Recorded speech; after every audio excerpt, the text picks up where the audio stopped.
Quelle banque choisir pour investir en bourse? Bonjour et bienvenue sur cette nouvelle vidéo. Je suis Gaël. Sur cette chaîne, on parle d'investissement, de finances personnelles et de dépassement de soi. Dans cette vidéo, nous allons voir un sujet crucial pour tout investisseur, les frais bancaires en bourse. Et quelle banque choisir pour investir en bourse? Bien sûr, les amis, nous allons pas parler de banque traditionnelle aujourd'hui, car si vous ne le savez pas, les banques traditionnelles pratiquent les frais les plus élevés du marché. N'hésitez pas d'ailleurs à me dire en commentaire si vous souhaitez qu'on fasse une vidéo détaillée sur les frais pratiqués par les banques traditionnelles. Et sans plus tarder, passons au sujet de la vidéo. Donc dans cette vidéo, nous allons voir qu'est-ce qu'un courtier en bourse, quels sont les principaux frais les plus courants en bourse, quel est l'impact des frais sur vos investissements. Nous parlerons des sites sur lesquels j'investis. Restez bien jusqu'à la fin de la vidéo car j'ai prévu un petit bonus de 50 € offert pour vous. Alors n'hésitez pas à liker cette vidéo et à la partager autour de vous. On est parti les amis. Tout d'abord, répondons à la première question qu'un débutant en investissement boursier peut se poser. Comment investir en bourse? Il ne faut pas comparer l'investissement en bourse à un investissement sur un plan d'épargne. Pour investir en bourse, il faut obligatoirement passer par un intermédiaire. Le courtier, c'est l'entité qui est autorisée à effectuer des transactions boursières pour votre compte sur les marchés boursiers. Mais pour cela, le courtier facture des frais de transaction. Alors répondons tout de suite à la prochaine question. Quels sont les frais les plus courants pour investir en bourse? Parlons tout d'abord des principaux frais. Frais de transaction, ce sont notamment les frais que vous payez pour chaque transaction effectuée. Donc à chaque fois que vous allez investir sur une action ou sur un ETF, vous allez payer des commissions,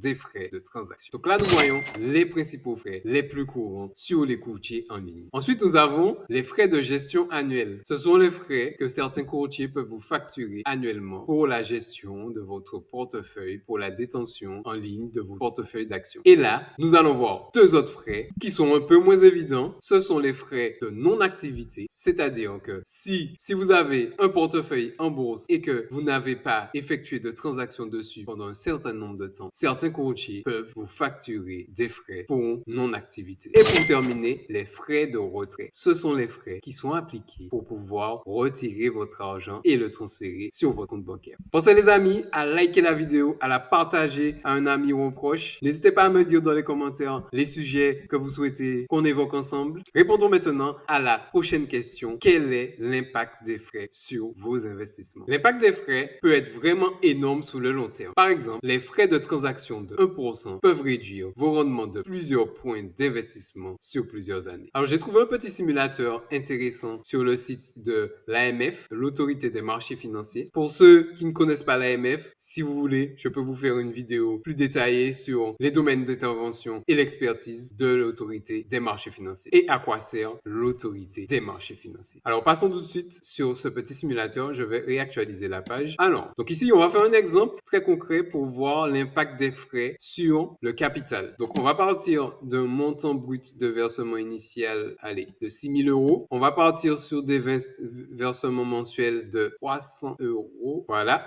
Et ici, on va choisir une durée de placement pour l'instant de 5 ans, un taux de rendement brut du placement de 8%, ce qui est environ la moyenne des marchés boursiers du marché américain. Les frais, on va mettre 0 € de frais au départ. Frais sur versement initial. Ah, ok. On va mettre ici frais sur versement initial 2% à chaque fois. Frais sur versement mensuel 2%.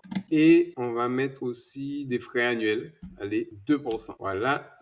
On ne va pas rajouter de frais à la sortie. On va laisser ça comme ça, c'est déjà pas mal. Et on va cliquer sur calculer. Alors, ici, on peut voir, au terme des 5 années de placement, en l'absence de frais, votre capital aurait dû atteindre 30 339,36 €. Voilà. Compte tenu des frais que vous avez indiqués, le taux de rendement annuel net de frais sera de 5%, 5,21%. Donc là, on voit très clairement qu'on passe d'un taux de rendement de 8% à un taux de 5,21%. Vous percevez un capital final de 27 884,25 €. Et là, on peut voir très clairement l'impact des frais de 2%, rien que 2%. Sur 5 ans, on aura payé 2 515 € en frais, ce qui équivaut à une réduction de 2,79% sur le taux de rendement brut prévu. Voilà, on peut refaire la même simulation, mais ici, on va carrément mettre, alors, on va juste changer la durée de placement. Si on part sur une durée de 10 ans pour voir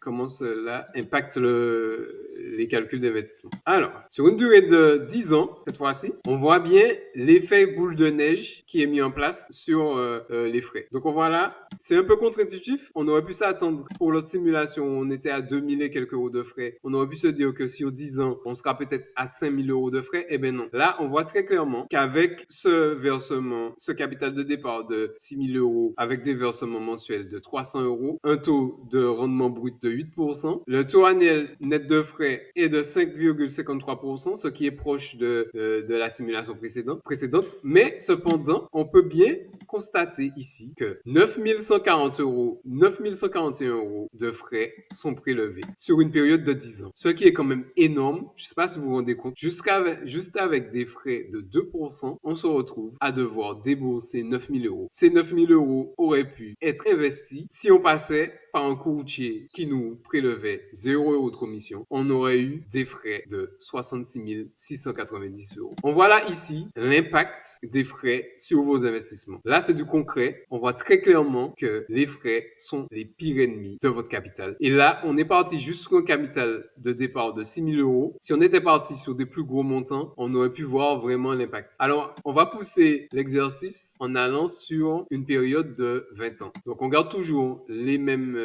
données, sauf qu'on va changer la durée de placement et on va mettre 20 ans. 20 ans, ce qui peut représenter toute une vie d'investissement pour certains, ou si vous commencez jeune à 20 ans, à 40 ans, vous aurez normalement, si vous appliquez strictement cette méthode, avec des rendements de 8%, ce qui est la moyenne du SP500, les 500 plus grosses entreprises américaines. Alors, allons voir ce que ça donne sur 20 ans. On va mettre calculer. Alors, ça, c'est vraiment intéressant de faire ce petit exercice. Et c'est là qu'on voit comment notre cerveau n'arrive pas forcément à anticiper l'impact des frais. On voit bien ici qu'au bout de 20 ans, avec les mêmes données, on est censé avoir un capital au départ, versement initial 6 000 euros, versement mensuel 300 euros pendant 20 ans, le taux d'intérêt 8% et on voit bien, c'est clairement abusé. On se dit qu'au bout de 20 ans, on aura payé 48 844 euros de frais. Non mais franchement, c'est quand même abusé comment on se rend pas compte au quotidien des petits frais bancaires, des petits frais de courtage qu'on peut avoir qui peuvent rogner de manière considérable la performance. Donc, on voit bien ici que quelqu'un qui débute l'investissement à 20 ans avec peut-être un capital de 6 000 euros et qui verse 300 euros de manière récurrente avec cette performance-là de 8% de rendement brut annuel, cela peut représenter, 48 000 euros peut représenter un apport pour un investissement, par exemple, immobilier. Donc, on est clairement dans un cas de figure où parfois, vaut mieux déjà commencer par optimiser ses frais et ensuite,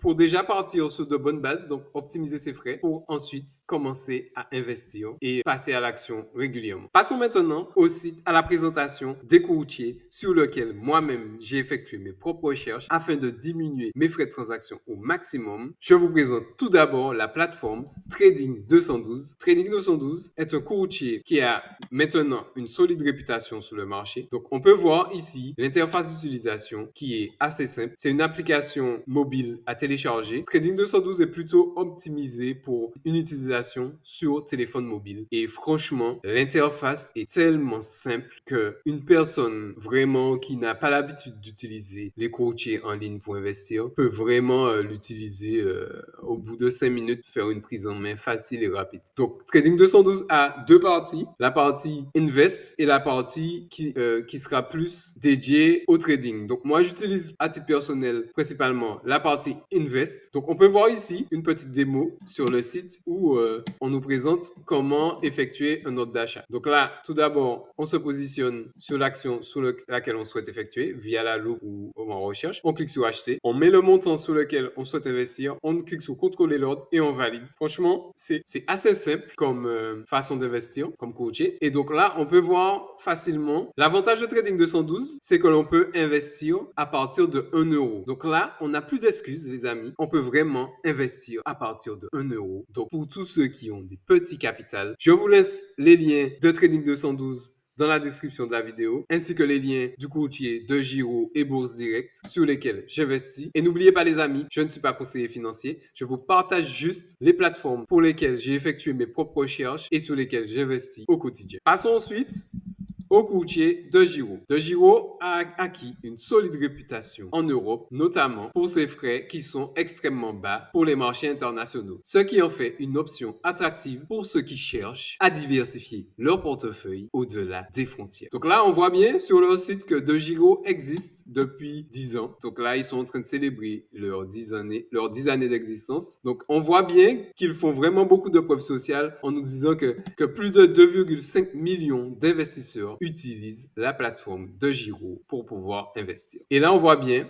les frais de courtage qui sont incroyablement bas. Sur les actions US, 1 euro de courtage et 1 euro de gestion. Sur la sélection principale d'ETF, 0 euro de courtage et 1 euro de gestion. Donc, en commençant à investir dès aujourd'hui, tu peux bénéficier et profiter d'un bon de 100 euros sous les frais de transaction pour couvrir tes frais de transaction et de gestion pendant une durée limitée. Donc ça, c'est le deuxième site que j'utilise pour pouvoir investir en bourse. N'hésitez pas à consulter, si vous le souhaitez, le lien présent dans la description de la vidéo. On va passer au troisième site que j'utilise, mais celui-ci, je l'utilise principalement dans le cadre d'un PEA afin d'utiliser les avantages fiscaux liés au PEA. N'hésitez pas à me dire si vous souhaitez que je fasse une vidéo dédiée au PEA dans les commentaires. Et restez jusqu'à la fin de la vidéo pour ceux qui sont les plus motivés, car je vais vous proposer de gagner 50 euros en passant par un des sites sur lequel j'investis. Donc passons ici sur Bourse Direct, qui est une plateforme un peu plus traditionnelle. Elle est très compétitive, surtout pour les actions françaises, puisque c'est un courtier français. Et c'est l'une des plateformes qui pratique les tarifs les moins chers pour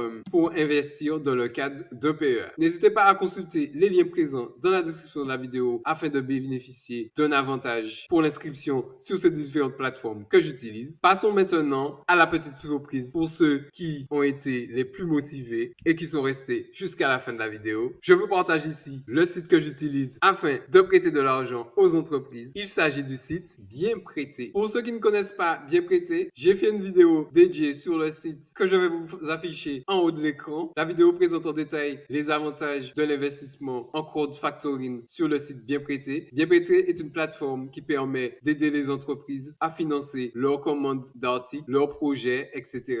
et leurs investissements. Le principe, c'est que ce sont les particuliers qui s'inscrivent sur la plateforme afin de prêter de l'argent aux entreprises et qui sont rémunérés à un taux allant de 8, 12, voire pour les plus gros projets, 13%. Donc, n'hésitez pas à consulter la vidéo dédiée à Bien Prêté. Donc, Bien Prêté, en ce moment, jusqu'au 31 juillet, a une promo de 50 euros offert pour 200 euros investis. Donc, pour tous ceux qui sont prêts à récupérer ces 50 euros, je vous laisse le lien dans la description de la vidéo. Et n'hésitez pas à me dire dans les commentaires si c'est fait pour vous. Vous avez pu vous inscrire sur la plateforme via le lien. Un grand plaisir de vous avoir pu faire bénéficier de ces 50 euros. On reste en contact sur YouTube. N'oubliez pas que je sors une vidéo chaque semaine, en général le dimanche. Et surtout, n'oubliez pas que, quoi qu'il arrive, l'effet cumulé joue avec vous ou contre vous. Si vous faites les mêmes actions, vous aurez les mêmes résultats. C'était Gaël. On se voit dans une prochaine vidéo. À bientôt et bonne semaine les amis.